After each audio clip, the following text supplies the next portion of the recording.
Graduation करताना confuse होतो की प्लॅन ए वर्कआउट करावा का बी करावा का दोन्ही घेऊन चालावे.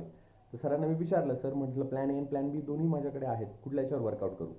तर सर मला म्हटले की प्लॅन एवरच फक्त फोकस करायचा आहे, कारण गडावर चढताना गडावरून खाली उतरण्याच्या सगळ्या दोऱ्या तू कट करायला पाहिजे. म्हटलं असं का? तर म्हणे जर प्लॅन बी तुझ्या मनात असेल तर तुझं अर्ध लक्ष बी कडे असेल, चला आपल्याला नाही हे जमलं तर आपण हे करू. मी त्यानुसार प्लॅन एवरच फोकस केला आणि माझा फर्स्ट अटेम्प्टमध्ये आय क्रॅक नेट.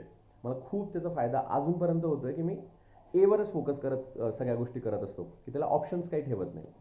यूट्यूबवर एक डॉक्युमेंटरी अर्न नाईट अँगलने द सिक्रेट ऑफ सक्सेसमध्ये हेच सांगितलंय की जगातले फक्त 5% लोक हे यशस्वी होत असतात, कारण ते तेच करतात जे त्यांना करायचं असतं. आणि 95% पीपल हे कॉम्प्रोमाइज करतात त्यांच्या लाईफमध्ये, कारण त्यांना डॉक्टर व्हायचं नव्हतं, शिक्षक व्हायचं होतं, डॉक्टर झाले.